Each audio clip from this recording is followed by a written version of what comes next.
செய்தியை பார்த்து வருகிறோம். நகராட்சி நிர்வாகத்துறை ஊழல் வழக்கில் மறு ஆய்வு மனு தாக்கல் செய்யப்படுகிறது. இது குறித்த கூடுதல் விவரங்களோடு இணைகிறார் நமது செய்தியாளர் மதன். மதன், விவரங்கள். தமிழக நகராட்சி நிர்வாகம் மற்றும் குடிநீர் வழங்கல் துறையில் உதவி பொறியாளர் உள்ளிட்ட சுமார் 2500க்கும் மேற்பட்ட பணியிடங்களுக்கு 634 கோடி ரூபாய் லஞ்சமாக பெறப்பட்டுள்ளதால் இது குறித்து வழக்கு பதிவு செய்ய வேண்டும் என்று அமலாக்கத்துறை தமிழக டிஜிபிக்கு ஏற்கனவே ஒரு கடிதம் அளித்திருந்தது. இந்த கடிதம் அடிப்படையில் வழக்கு பதிவு செய்ய வேண்டும் என அதிமுக எம்பி என்பதை சென்னை உயர்நீதிமன்றத்தில் ஒரு வழக்கும் தாக்கல் செய்தார்.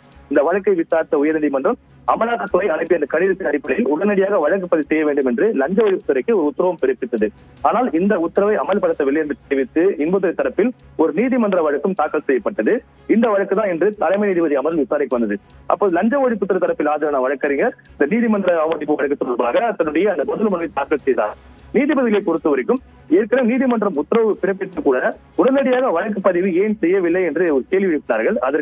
இதற்கு வழக்கு பதிவு செய்வதற்கு முன்னதாக அரசின் அனுமதி பெற வேண்டியது அவசியம் என்ற விளக்கம் அளிக்கப்பட்டது. இதனிடையே நகராட்சி நிர்வாகத்துறை அதிகாரிகள் பணி நியமன முறைகேடு தொடர்பாக வழக்கு பதிவு செய்யுமாறு ஏற்கனவே பிறப்பித்த உத்தரவுக்கு எதிராக தற்போது மறு ஆய்வு மனு தாக்கல் செய்துள்ளதாக தமிழக அரசுக்கு தெரிவிக்கப்பட்டது. விரைவில் அந்த மனுவானது எண்ணிடப்படும் என்றும் ஒரு விளக்கம் அளிக்கப்பட்டது. இதையடுத்து இந்த வழக்கு விசாரணை மீண்டும் ஏப்ரல் 20ஆம் தேதிக்கு தள்ளி வைக்கப்பட்டுள்ளது. விவரங்களை பதிவு செய்தமைக்கு நன்றி மதன்.